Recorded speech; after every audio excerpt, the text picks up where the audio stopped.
ইবলিস শয়তান তার সিংহাসন গেড়েছে সাগরের উপর। কোথায়? ইবলিসের সিংহাসন কোথায়? সাগরের উপর। সুম্মা ইয়াবআসু সারায়াহু, সে প্রতিদিন সকালবেলা তার সাঙ্গপাঙ্গরে গোটা পৃথিবীতে পাঠায়, যা পৃথিবীতে ফাসাদ সৃষ্টি কর, ফাসাদ সৃষ্টি কর। ইবলিস যখন সাঙ্গপাঙ্গদেরকে গোটা পৃথিবীতে ছড়িয়ে দেয়, সারাদিন ধোঁকা দেওয়ার পরে, ওয়াসওয়াসা দেওয়ার পরে, রাত্রিবেলা ইবলিসের কাছে ফিরে আসে, এসে বলে, ও ইবলিস, আমি আজকে আল্লাহর বান্দাদেরকে দিয়ে মিথ্যা কথা বলিয়েছি। ইবলিস বলে, এটা তো কোনো ব্যাপারই না, এগুলোই তো তোদের কাজ। আরেক শয়তান বলে, আমি ওজনে কম দিয়েছি একজনের মাধ্যমে বাজারে।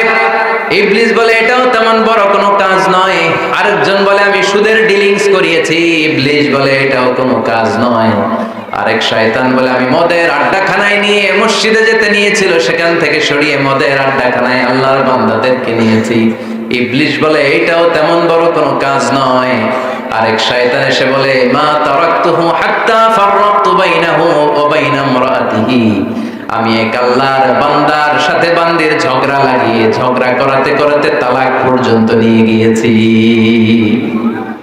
মা তারাকতুহু হাত্তা ফাররাকতু বাইনাহু ওয়া বাইনা ইমরাআতিহি, আমি এক ইমানদার পরিবারকে ধ্বংসের শেষ প্রান্তে নিয়ে গিয়েছি। সামান্য ঝগড়ার পরে আমি ওয়াসওয়াসা দিতে দিতে ঝগড়া বাড়াতে বাড়াতে তালাক পর্যন্ত নিয়েছি। ইবলিস বলে, শাবাশ, তুই তো কাদের মতো কাজ করেছিস, আমার কাছে আয়, আমার কাঁধে ওঠ। ইবলিস তখন ওই শয়তানকে কাঁধে নিয়ে নাচতে শুরু করে। নাউজুবিল্লাহ বলবেন না? এজন্য ইমানদারদের সংসার ভেঙে খান খান হোক, এটা হলে ইবলিস খুশি, আর ইমানদারের পরিবার টিকে থাকলে আমার আল্লাহ খুশি। আমরা কার খুশি চাই? এজন্য শয়তানরে খুশি হতে দেওয়া যাবে না। ইমানদারদের পরিবারগুলো ঝগড়ার মাধ্যমে ভেঙে যাক, সব সময় শয়তানের মিশন এটা। আর ইমানদারদের পরিবারগুলো টিকে থাক, এটা আমার আল্লাহ সব সময় চায়। সুবহানাল্লাহ পড়েন। এজন্য দৌলতপুরের ভাইরা ঝগড়া করবেন না। ঝগড়া কিন্তু নবী রাসূলদের পরিবারেও ছিল, আল্লাহ রাসূল সাল্লাল্লাহু আলাইহি ওয়াসাল্লামের পরিবারেও ঝগড়া ছিল। এটা স্বাভাবিক, দাম্পত্য জীবনের খুব সিম্পল ইস্যু। একজন রাগ করলে আরেকজন থেমে যাবে। পারবেন? কি হলো, পারবেন না? আল্লাহর হাবিব সাল্লাল্লাহু আলাইহি ওয়াসাল্লামের সাথে আম্মা জান আয়েশার ঝগড়া হতো। মজার একটা হাদিস শুনে, সহিহ বুখারীর হাদিস, মুসনাদ আহমদ ইবনে হাম্বলও এসেছে এই হাদিসটা। আম্মা জান আয়েশার সাথে ঝগড়ার পর আম্মা জান আয়েশাও রাগ, আল্লাহ রাসূল সাল্লাল্লাহু আলাইহি ওয়াসাল্লামও রাগ। এখন রাগ মিটানোর দরকার আছে না নাই? আল্লাহ রাসূল সাল্লাল্লাহু আলাইহি ওয়াসাল্লাম বললেন, আয়েশা চলো মিটমাট করে ফেলি। সুবহানাল্লাহ কইবেন না? চলো মিটমাট করি। তো কারে ডাকবো মিটমাটের জন্য? ওমর রে ডাকি। আম্মা জান আয়েশা বলে, না, ওমর গলিফ, ওমর খুব মেজাজ ওলা, আমার ডর লাগে। তোমার আব্বারে ডাকি। আব্বারে ডাকেন। আব্বারে ডাকেন। খুশি হয়ে গেছেন আম্মা জান আয়েশা রাদিয়াল্লাহু আনহা। আবু বকর রাদিয়াল্লাহু চলে আসলেন, দাঁড়ালেন। এবার বিষ্ণু সাল্লাল্লাহু আলাইহি ওয়াসাল্লাম বললেন, তাতাকাল্লিমিন আও আতাকাল্লাম, কি ঘটছে আমাদের মাঝে, তুমি বলবা না আমি বলবো? আম্মা জান আয়েশা বললেন, তাতাকাল্লামু আনতা ওয়ালা তাকুল ইল্লা হাক্কান, আপনিই বলেন, তবে সত্য ছাড়া মিথ্যা বলবেন না। আবু বকর রাদিয়াল্লাহু তাআলা শুনে রেগে গেলেন, কি এ কেমন কথা তোমার? নবীকে উদ্দেশ্য করে তুমি বলছো সত্য ছাড়া মিথ্যা বলবেন না, নবী কখনো মিথ্যা বলবে নাকি? রেগে মেয়ের গায়ে মেরেছে এক চড়। চোর খেয়ে আম্মা জান আয়েশা উল্টে পড়ে গেলেন। সাইয়েদনা আবু বকর রাদিয়াল্লাহু তাআলা রেগে গড়গড় করতে লাগলেন, আবার মারার জন্য উদ্যত হলেন। আম্মা জান আয়েশা রাদিয়াল্লাহু তাআলা বাঁচার জন্য এবার বিষ্ণুবীর পিছনে যে আশ্রয় নিলেন। সুবহানাল্লাহ বলবেন না? বিশ্বনবী সাইয়েদনা আবু বকরের সামনে দুই হাত মেলে ভেবে দাঁড়িয়ে গেলেন। আল্লাহর হাবিব যখন আম্মা জান আয়েশাকে বাঁচানোর জন্য দুই হাত উঁচু করে দাঁড়িয়ে গেলেন, সাইয়েদনা আবু বকর থেমে গেলেন। সাইয়েদনা আবু বকর এই পরিস্থিতি দেখে ঘর থেকে বের হয়ে ঘরের বাইরে দাঁড়ালেন। এবার আল্লাহর রাসূল সাল্লাল্লাহু আলাইহি ওয়াসাল্লাম আম্মা জান আয়েশাকে তুললেন, বললেন, ইয়া আয়েশা কাইফা রাআইতিনি আনকাসতুকি মিনার রাজুল, দেখলা নাকি কেমন করে আমি তোমার বাবার হাত থেকে তোমারে বাঁচালাম? আজকে আমি যদি সামনে দাঁড়িয়ে না বাঁচাতাম, তোমার বাবা তোমারে একেবারে মেরেই ফেলতো। সুবহানাল্লাহ বলে, দেখছো আয়েশা, আমি বাঁচাইলাম তোমারে, আমার সাথে ঝগড়া করো, আমি বাঁচাইলাম। এই কথা শুনে আম্মা জান আয়েশা রাদিয়াল্লাহু তাআলা লজ্জায় পড়ে হেসে দিলেন। সুবহানাল্লাহ বলবেন না? এত আস্তে সুবহানাল্লাহ, লজ্জায় হেসে দিলেন। বিষ্ণু ইসলাম এবার হেসে দিলেন। দুইজনের হাসাহাসি শুনে বাইরে থেকে আবু বকর রাদিয়াল্লাহু তাআলা আনহু হাসির আওয়াজ শুনে অবাক, কি রে এতক্ষণ যুদ্ধ এখন আবার হাসি? কেন হাসে দেখার জন্য সাইয়েদনা আবু বকর রাদিয়াল্লাহু তাআলা আনহু ঘরের ভেতরে ঢুকলেন, ঢুকে দেখেন আম্মা জান আয়েশাও হাসে, বিশ্বনবীও হাসে। সাইয়েদনা আবু বকর হেসে দিলেন, আরশের উপর থেকে খুশি হয়ে গেলেন কে? এবার সাইয়েদনা আবু বকর বলেন, ইয়া রাসূলুল্লাহ, ইয়া হাবিবাল্লাহ, আশরিকানি ফি সিলমিকুমা কামা আশরাকতুমানি ফি হারবিকুমা। নবী গো, আপনাদের দুইজনের মধ্যে যুদ্ধ লাগলে যেমনি মিটমাট করার জন্য আপনি আমারে ডাকেন, আপনাদের এই আনন্দ ঘন মুহূর্তগুলোতে শরীক হওয়ার জন্য মাঝে মাঝে আমারে ডাকে। সুবহানাল্লাহ পড়েন। আপনাদের মধ্যে যুদ্ধ লাগলে সন্ধি করার জন্য যেমনি আমারে ডাকেন, আপনারা যখন আনন্দ ঘন পরিবেশে এরকম খুনসুটি করেন, হাসাহাসিতে মেতে ওঠেন, তখন একটু আমারে ডাকেন। সুবহানাল্লাহ পড়বেন না? দেখেন, আল্লাহ রাসূল সাল্লাল্লাহু আলাইহি ওয়াসাল্লাম পৃথিবীর সবচেয়ে শ্রেষ্ঠতম মানুষ। ওনাদের পরিবারেও ঝগড়া হতো, কিন্তু এই ঝগড়া কোনোদিন তালাক পর্যন্ত গিয়েছে? কথা বলেন না কেন? আল্লাহর হাবিব সাল্লাল্লাহু আলাইহি ওয়াসাল্লাম তার কোন স্ত্রীকে তালাক দিয়েছেন? প্রায় আম্মা জান আয়েশার সাথে রাগারাগি হতো। আল্লাহর হাবিব সাল্লাল্লাহু আলাইহি ওয়াসাল্লাম বলতেন, আয়েশা, কখন তুমি রেগে থাকো সেটাও আমি জানি, কখন তুমি আমার উপর খুশি থাকো সেটাও আমি জানি। ইয়া আয়েশা, ইন্নী লা আ'লামু ইযা কুনতি আন্নী রাদিয়া ওয়া ইযা কুনতি আলাইয়া গাদবা। আয়েশা, কখন রেগে থাকো তাও বুঝি, কখন খুশি থাকো তাও বুঝি। আম্মা জান আয়েশা বললেন, ইয়া রাসূলুল্লাহ, কেমনে বোঝেন? বিশ্বনবী বললেন, তোমার দোয়ার বাক্যগুলো শোনো বুঝি। যখন তুমি আমার উপর খুশি থাকো তখন দোয়ার সময় তুমি এভাবে বলো, রব্বি মুহাম্মদ, ও মুহাম্মাদের রব, আপনি আমাদের সব গুনাহ মাফ করে দেন। আর যখন তুমি আমার উপর রেগে থাকো তখন তুমি মুনাজাতের সময় বলো, রব্বি ইব্রাহিম, ইব্রাহিমের রব, আপনি আমাদেরকে ক্ষমা করে দেন। তার মানে যখন তুমি রেগে থাকো তখন দোয়ার সময় আমার নামটা মুখে নিতে চাও না। সুবহানাল্লাহ পড়েন। তখন তুমি দোয়ার সময় অন্য নবীর নাম নাও। আম্মা জান আয়েশা বললেন, ইয়া রাসূলুল্লাহ, মা আহাজুরু ইল্লা ইসমাক, আমি তো শুধু নামটাই সরাই, আমার মুখ থেকে কেবল আপনার নামটাই সরায় রাখি, আমার হৃদয় থেকে কখনো আপনারে সরাতে পারি না। আমার হৃদয় জুড়ে আপনি, মা আহাজুরু ইল্লা ইসমাক। নবী হে, আমি শুধু দোয়ার সময় রাগের মাথায় আপনার নামটা বাদ দেই, হৃদয় থেকে তো আপনারে বাদ দিতে পারি না। সুবহানাল্লাহ বলবেন না? তার মানে নবীদের ফ্যামিলি তো ঝগড়া এগুলো হতো, কিন্তু এটা তালাক পর্যন্ত গড়াতো না, ঠিক কিনা?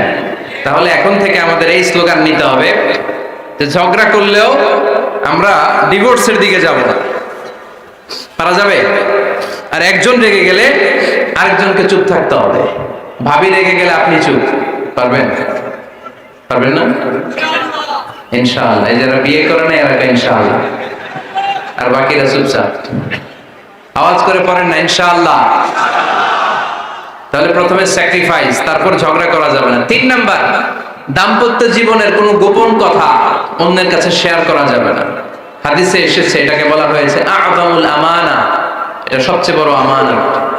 যারা দাম্পত্য জীবনের একান্ত বিষয় কারোর সাথে শেয়ার করে তারা সবচেয়ে বড় কবিরা গুনাহ করে। আশরারুন নাস বলেছেন বিশ্বনবী এদেরকে, সবচেয়ে নিকৃষ্ট মানুষ। ইয়াউমুল কিয়ামাতি মানজিলাতান, আল্লাহর কাছে কিয়ামতের দিন সবচাইতে নিকৃষ্ট হয়ে দাঁড়াবে ওই দম্পতি, ওই নারী কিংবা ওই পুরুষ, তুফদি ইলা যাওজিহি ওয়া ইউফদি ইলা যাওজিহা সুম্মা ইউনশিরু সিররাহা। তারা একান্ত সময়ে ফিজিক্যাল ইন্টিমেসিতে যা করে এটা পরে মানুষের কাছে বলে বেড়ায়, এরকম আছে না নাই? খবরদার, এটা বড় কবিরা গুনাহ। অনেক বোনরা একসাথে হলে দাম্পত্য জীবনের বিভিন্ন গোপন বিষয় নিয়ে কথা বলে, আছে না নাই? অনেক পুরুষরা একে অপরের সাথে, বন্ধুদের সাথে বিভিন্ন বিষয় নিয়ে শেয়ার করে, এটা এমন ওইটা এমন, এগুলো বলা যাবে? আসিবাউ হারাম। দাম্পত্য জীবনের সব বিষয়, স্বামীর সব বিষয় স্ত্রীর কাছে আমানত, স্ত্রীর সব বিষয় স্বামীর কাছে আমানত রেখেছে কে? দাম্পত্য জীবনের এই প্রাইভেট লাইফের কোনো কিছু কিয়ামত পর্যন্ত অন্যের কাছে প্রকাশ করাকে হারাম ঘোষণা করে দিয়েছে কে? এজন্য খবরদার আমার বোনেরা, একসাথে মহিলারা বলে পেটের কথা, পিঠের কথা সব বের করে দেয়, আসরা নাই, কিছু থাকে না, সব বের হয়ে যায়। খবরদার, সব বললেও দাম্পত্য জীবনের কোনো কথা শেয়ার করা যাবে? আমার ভাইয়েরা খবরদার, আপনাদের দাম্পত্য জীবনের কোনো কথা আপনার বন্ধুর সাথে শেয়ার করতে পারবেন না। এগুলো ফ্যামিলি শান্তি নষ্ট করে, দাম্পত্য জীবনের সুখকে নষ্ট করে। তাহলে 3 নাম্বার, প্রাইভেসি বজায় রাখবেন, এটা দুজনেরই দায়িত্ব। 4 নাম্বার, অহেতুক সন্দেহ পরিহার করুন। অনেক স্ত্রী আছে হাজবেন্ডের খালি সন্দেহ করে, এই ওদিকে তাকাই লাগে, ওই মেয়ের দিকে তাকাই লাগে, মোবাইল দেখি, মোবাইল দাও, ফেসবুকের পাসওয়ার্ড দাও, ঢুকে দেখি মেসেঞ্জারে কার সাথে চ্যাট করছে, এই অফিসের ফাইল দেখি, এই এটা দেখি, এই তোমার ইনবক্স চেক করবে, এদিকে দাও। আছে না নাই? এই সন্দেহ ঘরটারে জাহান্নামের টুকরা বানিয়ে ছেড়েছে। অহেতুক সন্দেহ করবেন না। আবার ভাইরা ভাবিদেরকে অহেতুক সন্দেহ করবেন, এই ওদিকে গেলা কেন, ওদিকে তাকাইলা কেন, এটা করলা কেন, ওইটা করলা কেন, দেখি তোমার মোবাইল, তোমার মোবাইলের গ্যালারি দেখি, লক করে রাখছো কেন, লক হলো। আছে না নাই? অহেতুক সন্দেহ ফ্যামিলিটারে জাহান্নামের টুকরা বানিয়ে দেয়। হ্যাঁ, ভ্যালিড কোনো অপরাধ যদি স্বামী করে ফেলে, ভ্যালিড কোনো অপরাধ যদি স্ত্রী করে ফেলে, পরকীয়ার কোনো বিষয় যদি প্রমাণিত হয়, বসেন, কনসাল্ট করেন, একে অপরের সাথে কথা বলেন, জিজ্ঞেস করেন। কিন্তু অহেতুক, আমি অনেক ফ্যামিলি এরকম দেখেছি, আমার কিছু বন্ধুকেও আমি দেখেছি যে এদের অবস্থা খুব খারাপ, খালি সন্দেহ করে। আছে না নাই? এই সন্দেহের রোগটা বড় রোগ, এই রোগ থেকে বেরিয়ে আসতে হবে। অহেতুক সন্দেহ করা যাবে না। 5 নাম্বার, হাজব্যান্ড ওয়াইফের দায়িত্ব হচ্ছে একে অপরের সহযোগী হতে হবে, সহকর্মী। আল্লাহর জান্নাত পাওয়ার ক্ষেত্রে একে অপরের সহযোগী। আপনি একা জান্নাতে যাবেন, ভাবি জাহান্নামে, এটা আপনি চান? জি না, আওয়াজ নাই অঙ্গ গলায়। আপনি এটা চান? ভাবি একা জান্নাতে যাবে, আপনি যাবেন না, এটা ভাবি চায়? চায় না। তাহলে গেলে একসাথেই যান না, একসাথেই যান, একসাথেই যাবেন, আলাদা না। এজন্য আল্লাহর আনুগত্যে, আল্লাহর ইবাদতে, দাম্পত্য জীবনে একে অপরের সহযোগী হতে হবে। স্বামী ভুল করলে স্ত্রী সুন্দর করে শুধরে দিবে, স্ত্রী ভুল করলে স্বামী শুধরে দিবে। ফজরের সময় স্ত্রী হাজবেন্ডকে ডেকে দিবে, উঠতে না চাইলে ঠান্ডা পানির ছিটা দিবে। কারণ জান্নাতে একা যাওয়া যাবে না, গেলে দুইজনেই যাবে। কথা কয় না? দুইজনেই জান্নাতে যাওয়ার দরকার আছে না নাই? যত বেশি আপনারা আল্লাহর আনুগত্যে আগাতে পারবেন, তত আপনাদের মহব্বত বাড়ায় দিবে কে? এই যে হাজবেন্ড ওয়াইফের ভালোবাসাটাকে বলে লাভ পিরামিড। কি পিরামিড? লাভ পিরামিড, লাইক ট্রায়াঙ্গেল, ত্রিভুজ আকৃতির। হাজবেন্ড ওয়াইফের ভালোবাসাটা ত্রিভুজ আকৃতির। The closer the couple comes to Allah, the closer they comes to each other. Husband wife যত বেশি আল্লাহর কাছে যাবে, তারা নিজেরাও নিজেদের তত কাছে যাবে। হাজবেন্ড ওয়াইফ আল্লাহর সম্পর্ক থেকে যত দূরে সরে যাবে, তারা নিজেরাও নিজেদের থেকে তত দূরে সরে যাবে। ঠিক কি না? ত্রিভুজ চিনেন আপনারা? হ্যাঁ, এই জিওয় কয়েকজন জিওয়, আপনারা ত্রিভুজ চিনেন না?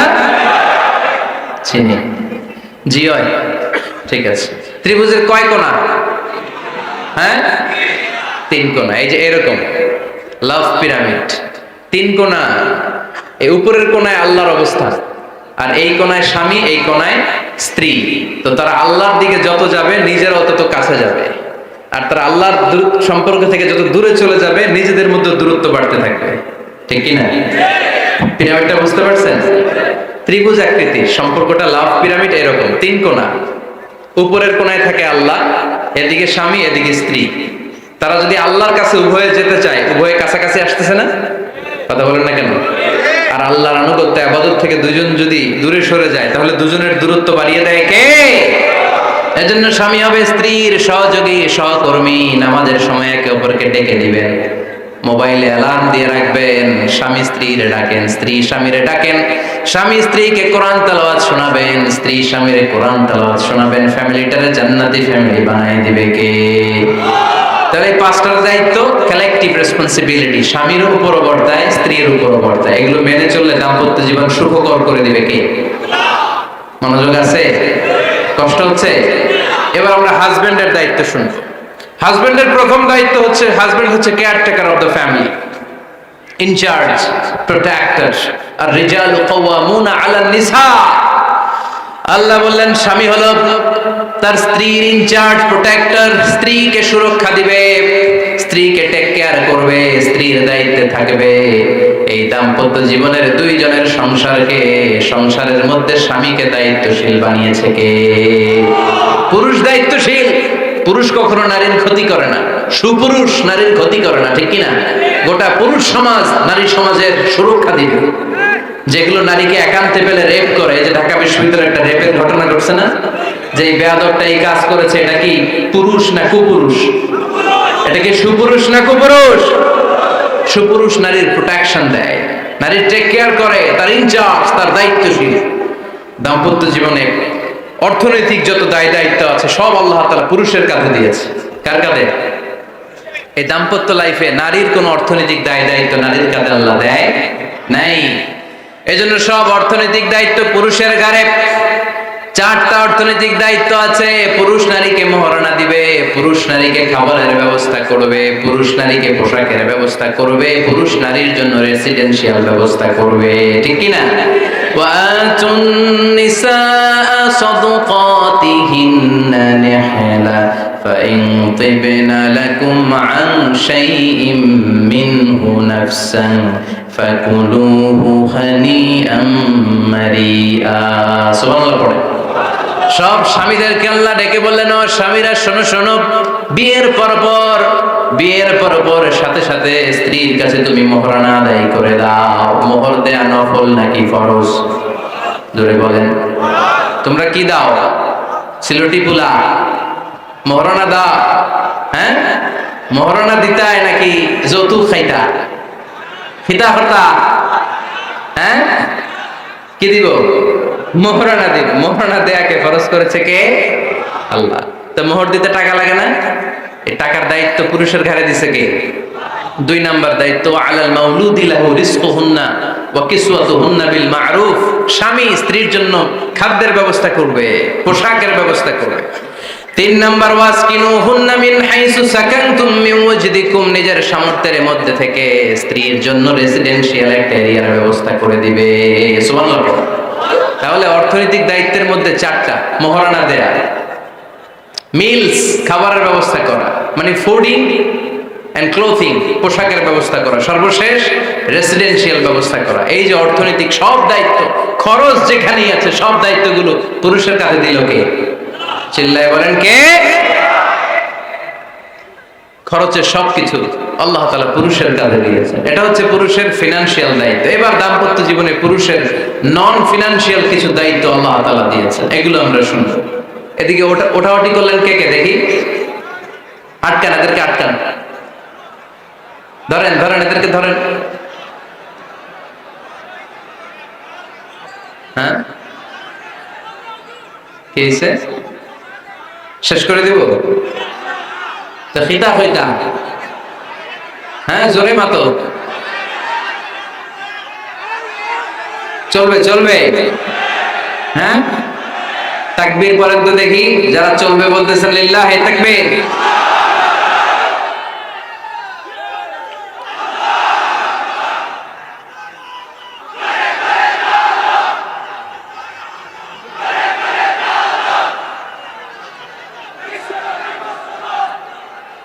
মাশাআল্লাহ মাশাআল্লাহ।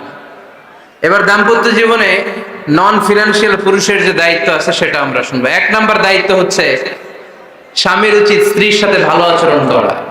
ভালো আচরণ করেন তো আপনারা? জি হয়। এই শুধু উনি করে, বাকিরা খিতা কর্তা, মারামারি কর্তা নেই, খিতা কর্তা। হ্যাঁ, সালাম দিবেন, স্ত্রীকে কি দিবেন? আল্লাহ বললেন, ওয়া আশিরুহুন্না বিল মা'রুফ। স্ত্রীর সাথে কোমল ভাষায়, ভালো শব্দে, ভালো বাক্যে ভালো কথা বলো। স্ত্রীর সাথে খারাপ আচরণ করো না। স্ত্রীকে দেখলে তুমি মুচকি হাসি দাও। অনেক স্বামী আছে কখনো স্ত্রীকে দেখলে মুচকি হাসি দেয় না, চেহারাটা বাংলা পাসের মতো এরকম করে রাখে। আছে না নাই? দৌলতপুরের লোকের অবশ্য অনেক ভালো। এই যে সবার মুখে হাসি, মুচকি হাসি। হাসেন তো, মুচকি হাসি দেন তো একটা। আওয়াজ করলে মুচকি হাসি হয় নাকি? এটা মুচকি হাসি, দাঁত দেখা যাবে না, সাউন্ড হবে না, শুধু এখানে একটু একটা এক চিলতে হাসির একটা ঝলক করবে, এটা বলে মুচকি হাসি। কেন? রাসূলুল্লাহ সাল্লাল্লাহু আলাইহি ওয়াসাল্লাম আকসারু তাবাসসুমান। আল্লাহর হাবিব সাল্লাল্লাহু আলাইহি ওয়াসাল্লাম সব সময় মুচকি হাসতেন। অনেকে আছে চেহারা গোমরা করে রাখে, জীবনেও হাসে না, এরকম আছে না নাই? দেখছেন এরকম? আছে? এই এলাকায় তো নাই না? আছে। হাসবেন হাসবেন। মুচকি হাসতে পয়সা লাগে না। পয়সা লাগে?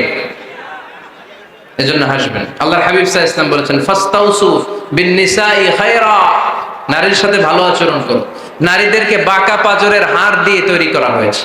এ হাড়কে সোজা করতে গেলে ভেঙে যাবে, রেখে দিলে বাঁকাই থেকে যাবে। তো কি করতে হবে? ফাস্তাউসু বিন-নিসাই খায়রা, কোমল আচরণ করো। আবার আল্লাহর হাবিব সাল্লাল্লাহু আলাইহি ওয়াসাল্লাম বললেন রিফকাম বিল কাওয়ারিদ, নারীদেরকে কাচের তৈজসপত্র বাসনের সাথে, গ্লাসের সাথে আল্লাহর হাবিব সাল্লাল্লাহু আলাইহি ওয়াসাল্লাম তুলনা করলেন।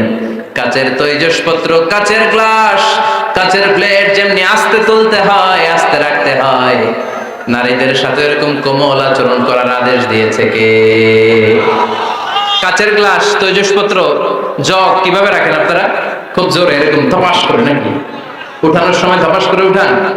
খুব স্মুথলি এটা ধরতে হয়, স্মুথলি এটা রাখতে হয়। তেমনি নারীদের সাথেও স্মুথলি আচরণ করবেন। নারীদেরকে যত আপনি কোমল মোলায়েম ভাষায় কথা বলতে পারবেন, তারা তত আপনার কথা শুনবে। যত সুন্দর সুন্দর কথা, নারীকে, স্ত্রীকে বলবেন তুমি আমার সব, তুমি আমার কৈতরি,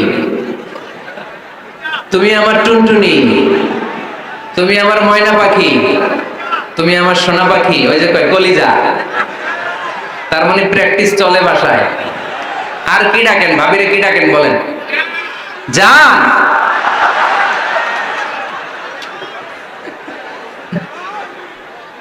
জান ডাকেন। আর ভাবি কি ডাকে আপনাদেরকে? বাবু। কি ডাকে? বাবু ডাকে। আর কি ডাকে? হ্যাঁ, বেবি। পোলাপান কত দুষ্ট দেখছেন? বেবি ডাকে নাকি? স্বামী স্ত্রীর মধ্যে এই সোহাগপূর্ণ, এই ভালোবাসাপূর্ণ এই ডাকাডাকিতে কোনো গুনাহ নাই, আছে সওয়াব। এগুলো দাম্পত্য জীবনকে সুখময় করে, ঠিক কি না? তাহলে স্ত্রীদের সাথে কোমল আচরণ করতে হবে, 1 নাম্বার দায়িত্ব। 2 নাম্বার দায়িত্ব, স্ত্রীর সেক্সুয়াল ডিজায়ারকে ফুলফিল করতে হবে। সেনসিটিভ, যেগুলো ব্যাখ্যা করে বোঝানো কঠিন।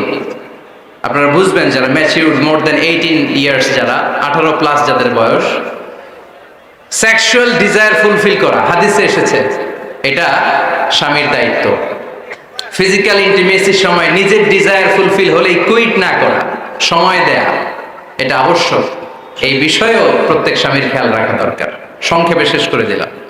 3 নাম্বার, স্ত্রীর ব্যক্তিগত বৈধ কাজে স্বাধীনতা দিতে হবে স্বামীর। অনেক স্বামী এই ছোট্ট বিষয় নিয়ে মারামারি লাগায় ফেলে ঘরে। স্ত্রীর ব্যক্তিগত বৈধ যে চয়েস, এটাতে আপনি স্বাধীনতা দিবেন। স্ত্রীর মনে চায় রান্না বান্না শিখতে, আপনি বললেন তুমি কম্পিউটার শিখো, কিলাকিলি আছে না নাই? স্ত্রীর মনে চায় কাঁথা সেলাই শিখতে, নকশি কাঁথা, আপনি বললেন না তুমি ল্যাঙ্গুয়েজ শিখো, ঝামেলা আছে না নাই? না, আপনি একটা ইন্ডিভিজুয়াল, আপনার স্ত্রী আর একটা ইন্ডিভিজুয়াল, প্রত্যেকের আলাদা ব্যক্তিগত রুচি, চাহিদা, মতামতের গুরুত্ব আছে না নাই? এজন্য প্রত্যেক স্বামীর উচিত স্ত্রীর বৈধ ব্যক্তিগত যে কাজ, অবৈধগুলো না। আবার স্ত্রী বলল যে জি বাংলা দেখো, তুমি একটা টিভি নিয়ে আসো, আনা যাবে? কথা বলেন। স্ত্রী বলল চলো পহেলা বৈশাখে আমরা নাচানাচি করব তুমি আর আমি মিলে, এটা মানা যাবে না। স্ত্রীর ব্যক্তিগত বৈধ কাজে স্বাধীনতা দেয়া। আম্মা জান আয়েশা রাদিয়াল্লাহু তাআলা আনহা বলেন, ওয়া কানা লি সাওয়াহিবু ইয়ালআবনা মাই, বুখারীর বর্ণনা। আমি যখন আল্লাহর হাবিব সাল্লাল্লাহু আলাইহি ওয়াসাল্লামের বাড়িতে বউ হয়ে আসলাম, আমার কিছু খেলার সাথী ছিল। আমি কাপড় দিয়ে পুতুল বানাতাম আর ঘোড়া বানাতাম, এগুলো দিয়ে খেলতাম। আমার সাথীরা আসলে রাসূল সাল্লাল্লাহু আলাইহি ওয়াসাল্লাম ঘরের পর্দা নামিয়ে দিয়ে আমার জন্য ঘরটা ছেড়ে দিত। সুবহানাল্লাহ বলতে পারলেন না? আল্লাহর হাবিব সাল্লাল্লাহু আলাইহি ওয়াসাল্লাম কখনো বলতেন না আয়েশা তোমার বান্ধবীরা যেন ঘরে না আসে, কখনো বলতেন না আয়েশা আমি নবী মানুষ, তুমি নবীর বউ, তুমি কেন পুতুল দিয়ে খেলো, তুমি যেন কাপড় দিয়ে পুতুল বানাও, কেন ঘোড়া বানাও, এগুলো বন্ধ করো। কোনদিন বিশ্বনবী আম্মা জান আয়েশা রাদিয়াল্লাহু তাআলা আনহার পুতুল খেলায় বাদ সাধেন নাই, সাথীদের সাথে খেলাধুলায় কখনো বাধা দেন নাই। সুবহানাল্লাহ পড়েন। ছোট্ট মেয়েদের জন্য কাপড়ের পুতুল দিয়ে খেলাধুলা করা এটা জায়েজ, কারণ ছোট্ট মেয়েরা দেখবেন পুতুল বানায়, এটারে দুধ খাওয়ায়, এটার জন্য রান্না করে, এটারে গোসল করায়। এটাকে ছোট্ট মেয়েদের জন্য পুতুল খেলা জায়েজ রাখা হয়েছে এজন্য, কারণ তারাই কিছুদিন হবে এই প্রজন্মের মা। তাদের সন্তানদেরকে কেমন করে লালন পালন করবে তার একটা প্র্যাকটিস খেলার ছলেই ছোটবেলায় হয়ে যায়। সুবহানাল্লাহ পড়েন। এজন্য 3 নাম্বার দায়িত্ব স্ত্রীর ব্যক্তিগত হালাল হালাল যে কাজগুলো আছে তার ব্যক্তিগত এই ভালো কাজগুলোতে আপনার স্বাধীনতা দিতে হবে, বাধা দেয়া যাবে না। 4 নাম্বার দায়িত্ব, স্ত্রীর প্রশংসা করবেন। কি করবেন? প্রশংসা। আমরা খালি দোষ খুঁজি, তোমার রান্না ভালো না, তোমার চেহারা ভালো না, তোমার বাপ ভালো না, তোর মা ভালো না, তোর 14 গোষ্ঠী খারাপ, আছে না নাই? তো এই বেটি আপনার ভালোবাসবে? এই বেটি তো আজীবন আপনার বদনাম করবে, ঠিক কি না? কোনদিন তারে আপনি প্রশংসা করলেন না, প্রশংসা করবেন। স্ত্রীর চেহারার প্রশংসা করেন, যে তুমি সুন্দর, তুমি সুন্দরী, এরকম বলেন, খুশি হবে না? হ্যাঁ, তুমি সুন্দর তাই চেয়ে থাকি, সে কি মোর অপরাধ? কোনো অপরাধ নাই, ইচ্ছা মতো গাইতে থাকেন স্ত্রীর শানে গান, সব আছে নাই?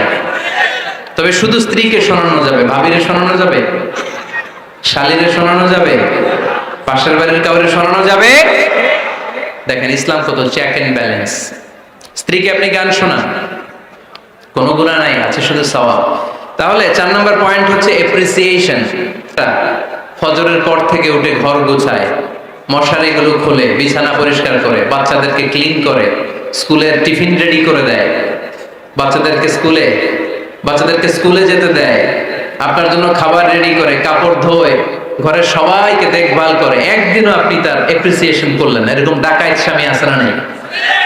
দৌলতপুরে নাই, এখানে সব ভালো। এপ্রিসিয়েট করবেন। আমরা ভুলে যাই, একটা থ্যাঙ্কস দিতে ভুলে যাই, একটা জাযাকিল্লাহ, আল্লাহ তোমাকে জাযা দেখ, এটাও বলি না। বউ তুমি অনেক কষ্ট করেছো, তুমি অনেক দিক সামলাও, আমি আর কয়টা সামলাই, তুমিই তো দেখো, একদিনও বলে না, আছে না নাই? তার রান্নার প্রশংসা করবেন, তার কাজের প্রশংসা করবেন, তার চেহারার প্রশংসা করবেন। এদিকে তাকান, বলবেন তুমি সুন্দরী, তুমি অনন্যা, তুমি সুস্নিগ্ধা, তুমি প্রিয়ঙ্গদা, তুমি সুহাসিনী, তুমি সুকেশিনী, তুমি সুভাষিনী, তুমি অসূর্যম পোষা, মেঘ কালো কেশ, কাজল কালো চুল, হরিণের মতো ডাগর ডাগর দুটি তোমার চোখ। আহা, পোলাপান খুশি হয়ে গেছে। আহা, ওরা মুখস্থ রাখতেছে, বলবে এগুলা, বিয়ে করে নাই কিন্তু এখনো। তো জায়গা মতো বলবা, গার্লফ্রেন্ডে বললো না। আবার কাকে বলবা? স্ত্রীকে। কাকে? স্ত্রীকে। পারা যাবে না? একটু এপ্রিসিয়েশন দেওয়া যাবে না? ওনাদেরকে একটু প্রশংসা করবেন। প্রশংসা পেলে নারীরা বড্ড খুশি হয়। যদি আপনি বলেন যে তোমার রান্নাটা আজকে অসাধারণ হয়েছে, দেখবেন আরেক বাটি আইনা দিতেছে, খাইতে পারতেছে না, এরপর পাতে তুলে দেয়, আরেকটু খাও, আরে খাও না, আছে না নাই? ওই যে প্রশংসা করছেন, খুশি হয়ে গেছে তো। আপনি 10,000 টাকার বান্ডিল দিয়ে আপনার বউকে যত খুশি করতে না পারবেন, রান্না মজা হয়েছে এইটা বলে আপনি অনেক বেশি খুশি করতে পারবেন। আল্লাহর হাবিব সাল্লাল্লাহু আলাইহি ওয়াসাল্লাম কখনো স্ত্রীদের রান্নার বদনাম করেনি। সুবহানাল্লাহ পড়বেন না? আওয়াজ করে পড়েন সুবহানাল্লাহ। আজ থেকে স্ত্রীর সৌন্দর্যের প্রশংসা করবেন, কাজের প্রশংসা করবেন, রান্নার প্রশংসা করবেন, এপ্রিসিয়েশন দিবেন। পারবেন তো? রান্নার প্রশংসা নিয়ে মজার একটা গল্প আছে, শুনতে চান? তো উঠতে শুরু করলেন যে, হ্যাঁ, এখন আর কে কারে ধরবে? অনেকে উঠে গেছে। 2টার দিকে যারা বসা, প্রায় আমার মাহফিলগুলোতে এই সমস্যা হয়। গাইবান্ধাতে আমি গেলাম, জিজ্ঞেস করলাম কখন আসছেন? কয় ফজর পরে আসছি। তো ফজর পরে আসছেন, এত আগে আসছেন কেন? কয় জায়গা পাবো না, এই জন্য। লক্ষ লক্ষ মানুষ, কে কাকে নিয়ন্ত্রণ করবে? লক্ষ লক্ষ মানুষ। আমার জীবনে এত বড় প্যান্ডেল আমি কথা বলি নাই। এরা সকাল থেকে বসে আছে, পেশাব আটকে রাখছে, এটা ক্ষতিকর না? এরা আজহারিকে দেখার পরে এত ওঠা আরম্ভ করছে, দেখাইছি, কয় দেখে গেছি হুজুর, এরপরে চলে যাচ্ছে। তা আপনাদের কি অবস্থা এরকম? হ্যাঁ, আচ্ছা ঠিক আছে। তো রান্নার প্রশংসা নিয়ে যে মজার গল্পটা আপনাদের শোনাতে চাই, এদিকে তাকান, মনোযোগী হন। আমার ওয়াজ শুনে এক লোক মনে মনে নিয়ত করছে যে আয়রে, জীবনে তো রান্নার প্রশংসা করলাম না, আজকে রান্নার প্রশংসা করব। তো মাহফিল শেষে বাসায় গেছে, স্ত্রী তাকে খাবার দিয়েছে, স্বামী খাবার খায় আর মিটি মিটি হাসে। স্ত্রী বলে, এই মাহফিল শুনে আসছো, রাত বাজে 12টা, খাচ্ছ ভালো কথা, হাসো কেন? তো স্বামী বলে, হাসি এর কারণ হচ্ছে তোমার রান্নাটা আজকে এত মজা হয়েছে না জীবনে, আজকে বাড়ায় বাড়ায় কইতেছে তো, জীবনে এত মজার রান্না খাই নাই। রান্না মজা হয়েছে শুই না স্ত্রী তো রেগে গেছে, কি গত 10 বছর ধরে তোমার রান্না করে খাওয়াই, একদিনও রান্নার প্রশংসা করলা না। আর আজকে পাশের ঘরের ভাবি একটু গরুর গোশতের তরকারি পাঠাইছিল বাটিতে করে, পাশের ঘরের ভাবি একটু আমাদের বাড়িতে তরকারি পাঠাইছিল, তো ওই তরকারি দিয়েই তোমাকে খাবার দিছি। আজকে রান্নাটার আমি করি নাই, তো ওই বেটির রান্না তোমার এত ভালো লাগছে, এই 10 বছরে একদিনও কইলা না, আজকে এটা কইলা। খাও খাও, তোমার মজার খাওয়া, আর রান্ধুম না।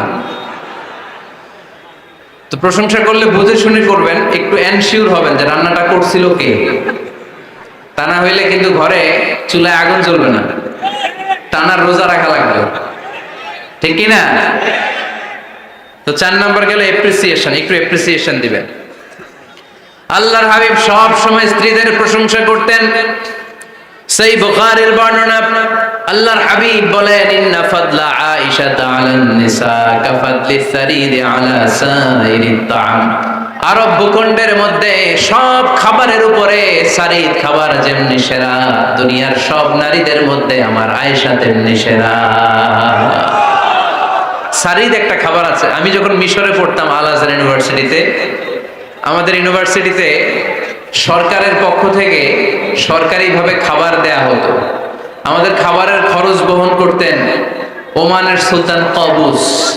এই গত 3-4 দিন আগে ইন্তেকাল করেছেন, নাম শুনছেন আপনারা? প্রায় 40 বছরেরও বেশি মনে হয়, 45 বছর বা 50 বছরের লম্বা সময় উনি ওমানের প্রেসিডেন্ট ছিলেন। উনি আমাদের খাবারের খরচটা বহন করতেন। কিছুদিন আগে ইন্তেকাল করেছেন। আমরা ওনার জন্য দোয়া করি, আল্লাহ তাআলা এই সুলতান কাবুসের জীবনের গুনাহগুলো মাফ করুন, ওনার সমস্ত খেদমত আল্লাহ কবুল করে নিক। তো আমাদের আল আজহার ইউনিভার্সিটির হোস্টেলে ঈদের দিন একটা খাবার দিত, এটার নাম ছিল সারিদ। রুটি আর গোশত এগুলোকে ম্যাশড করে একটা স্তর বানাতো, এটা কেটে কেটে আমাদেরকে দিত, এটাকে বলে সারিদ। আরব দেশে সবচেয়ে দামি খাবার। আমাদের দেশে যেমনি পোলাও, হ্যাঁ, গরুর রেজালা, রোস্ট, এগুলো খুব উন্নত খাবার ধরা হয়, বিয়েতে সার্ভ করা হয়। আরব দেশে ওইটাকে বলে সারিদ, শ্রেষ্ঠ খাবার। আল্লাহর হাবিব বললেন, সব খাবারের মধ্যে যেমনি সারিদ সেরা, নারীকুলের মধ্যে তেমনি আমার আয়েশা সেরা। দেখেন কেমনে এপ্রিসিয়েট করতেন। আম্মা জান আয়েশাকে তিনি সব সময় আদর করে হামায়রা বলে ডাকতেন। হামায়রা মানে লাল সুন্দরী বউ। কি সুন্দরী? আম্মা জান আয়েশা রেগে গেলে গাল দুটো আনার ফলের মতো লাল হয়ে যেত, এজন্য ডাকতেন, ও আমার লাল সুন্দরী বউ। সুবহানাল্লাহ কইতে পারলেন না? আবার আম্মাজান খাদিজাতুল কুবরা তাহেরা রাদিয়াল্লাহু তাআলা আনহার ব্যাপারে বলতেন, ইন্নী ক্বাদ রুজিকতু হুব্বাহা। সহিহ মুসলিমের বর্ণনায় তিনি বলতেন, খাদিজার ভালোবাসা আল্লাহ তাআলা আমার হৃদয়ে রিজিক হিসেবে দিয়েছে। আওয়াজ করে পড়ুন আল্লাহু আকবার। তো এইজন্য এপ্রিসিয়েট করবেন। 5 নাম্বার হচ্ছে আপনার ভালোবাসা স্ত্রীকে প্রকাশ করুন। এক ছাদের নিচে আজীবন বসবাস, 20 বছর হয়ে গেছে এদের সংসার, একদিনও মুখ ফুটে বলতে পারে নাই তোমারে ভালোবাসি। পারছেন? হ্যাঁ, কে কে পারছেন? দেখি হাত তোলে। হাত অর্ধেক তুলে আবার নামায়, ভেজাল আছে, ঠিক কিনা? ভালোবাসি বলছিলেন? কারে বলছিলেন? ভাবিকে না গার্লফ্রেন্ডকে? হ্যাঁ, স্ত্রীকে বলবেন, নিজের স্ত্রীকে বলবেন আই লাভ ইউ। কি বলবেন? কথা বুঝে না বোধহয়। কি বলবেন? সবাই বলেন, কি বলবেন? মুরব্বী একজনও কয় না, তো এতদিন কইছি না, অমনও কম না। বলবেন, ভালোবাসা প্রকাশ করবেন। স্ত্রীরা এটা খুব চায়, স্বামীর পক্ষ থেকে এই খুনসুটিগুলো খুব পছন্দ করে। আপনি আজকে যে বলেন, দেখবেন ফ্যামিলির সুখ বাড়তে শুরু করছে। সুনানে তিরমিজির বর্ণনা, দেখেন বিশ্বনবী যে আই লাভ ইউ বলতো, তার দলিল শুনেন।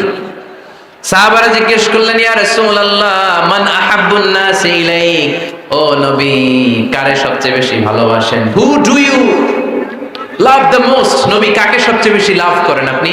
সাহাবারা প্রশ্ন করলেন, ইয়া রাসূলুল্লাহ, কাকে লাভ করেন বেশি? আল্লাহর হাবিব সাল্লাল্লাহু আলাইহি ওয়াসাল্লাম বললেন, আয়েশা, আয়েশা রে। সুবহানাল্লাহ কইবেন না? সাহাবারা বললেন ওমিনার রিজাল, পুরুষদের মধ্যে কারে বেশি পছন্দ করেন? বিশ্বনবী বললেন আবুহা, আয়েশার বাবারে। সাইয়েদনা আয়েশা রাদিয়াল্লাহু তাআলা আনহার বাবার নাম কি? আবু বকর। কি নাম? আবু বকর। আল্লাহর হাবিব সাল্লাল্লাহু আলাইহি ওয়াসাল্লাম বললেন সবচেয়ে বেশি লাভ করি আয়েশাকে। সাহাবারা বললেন ওমিনার রিজাল, পুরুষদের মধ্যে কারে বেশি লাভ করেন? আল্লাহর হাবিব সাল্লাল্লাহু আলাইহি ওয়াসাল্লাম বললেন আয়েশার বাবারে। সুবহানাল্লাহ পড়েন।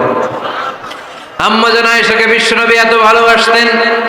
আম্মা জান আয়েশা পেয়ালার যেইখানে ঠোঁট লাগিয়ে দুধ পান করতেন, বিশ্বনবী পেয়ালার ওই জায়গাটা খুঁজে খুঁজে ওই জায়গায় ঠোঁট লাগিয়ে দুধ পান করতেন।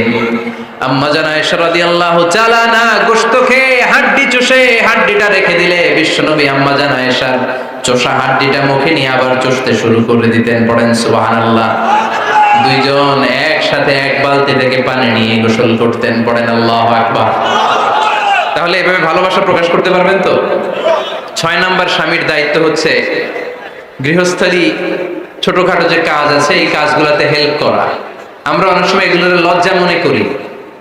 আল্লাহর হাবিব সাল্লাল্লাহু আলাইহি ওয়াসাল্লাম আমাদের মডেল। আল্লাহর হাবিব সাল্লাল্লাহু আলাইহি ওয়াসাল্লাম ঘরের কাজে সাহায্য করতেন। আপনারা এইভাবে ওঠা শুরু করলেন? হ্যাঁ, বউকা বসেন বসেন বসেন, শেষ করে দিচ্ছি আর 10 মিনিট, বসেন। আল্লাহর হাবিব সাল্লাল্লাহু আলাইহি সাল্লাম ঘরের কাজে সাহায্য করতেন। আপনারা ঘরের কাজে সাহায্য করেন তো? আম্মা জান আয়েশা বলেন বিশ্বনবী নিজ হাতে জুতা সেলাই করেছেন, নিজ হাতে জামা সেলাই করেছেন। মুসনাদে আহমদ ইবনে হাম্বলের বর্ণনা, আল্লাহর রাসূল সাল্লাল্লাহু আলাইহি ওয়াসাল্লাম দুধ খেতে মন চাইলে নিজ হাতে ছাগলের দুধ দহন করেছেন। সুবহানাল্লাহ। নিজে আটার খামির বানাতেন, আম্মা জান আয়েশা চুলায় সেকা দিতেন। আবার আম্মা জান আয়েশা রাদিয়াল্লাহু তাআলা আনহা আটার খামির বানাতেন, বিশ্বনবী এটা চুলায় সেকা দিতেন। সুবহানাল্লাহ পড়েন। দুধ খেতে চাইলে নিজ হাতে বিশ্বনবী ছাগির ওলান থেকে দুধ দহন করে আম্মা জান আয়েশার কাছে এনে দিয়ে দিতেন। সুবহানাল্লাহ পড়েন। তাহলে ঘরের কাজে সহায়তা করবেন, ঘরের কাজে সহায়তা। 7 নাম্বার হালাল এন্টারটেইনমেন্ট, হালাল বিনোদন, এটা ইসলাম জায়েজ রেখেছে। অনেকে আমরা বিনোদনটাকে হারাম মনে করি, এরকম আছে না নেই? হ্যাঁ, বিনোদন দুই ধরনের, একটা হারাম এন্টারটেইনমেন্ট আর একটা হচ্ছে হালাল এন্টারটেইনমেন্ট। আম্মা জান আয়েশা রাদিয়াল্লাহু তাআলা আনহাকে নিয়ে মরুভূমিতে দৌড়াদৌড়ি করতেন। ভাবির সাথে দৌড়াদৌড়ি করছেন কারা কারা? দেখি হাত তোলেন। হ্যাঁ, দৌড়াদৌড়ি করছেন কোথায়? যৌতুকের লাগে হেতের দৌড়াইছেন? হেতি বাসাল্লাই দিছে দৌড়, এই দৌড়াদৌড়ি না। আম্মা জান আয়েশা রাদিয়াল্লাহু তাআলা আনহার সাথে বিশ্বনবী মরুভূমিতে দৌড়াদৌড়ি করেছেন। বলেছেন আয়েশা দেখো কে কার আগে ওই খেজুর বাগান ধরতে পারে, তুমি আগে না আমি আগে। একবার বিশ্বনবী জিতলেন, তার 7 বছর পরে প্রথমে আম্মা জান আয়েশা রাদিয়াল্লাহু তাআলা আনহা দৌড়ে জিতলেন, তার 7 বছর পরে বিশ্বনবী জিতে আম্মা জান আয়েশাকে হারিয়ে দিলেন। পড়েন সুবহানাল্লাহ। ঈদের দিন আম্মা জান আয়েশাকে হাবাসী সাহাবাদের তীর আর বল্লম দিয়ে যে খেলা চলতে এই খেলা দেখাতেন। সুবহানাল্লাহ পড়েন। বিশ্বনবী খেলা দেখাতেন আম্মা জান আয়েশাকে। এই হচ্ছে স্বামীর দায়িত্ব, হালাল এন্টারটেইনমেন্ট আপনি করতে পারবেন। বসেন, দোয়া করে দিচ্ছি, বসেন। বুঝতে পারছেন অনেক আগে আসছেন আপনারা।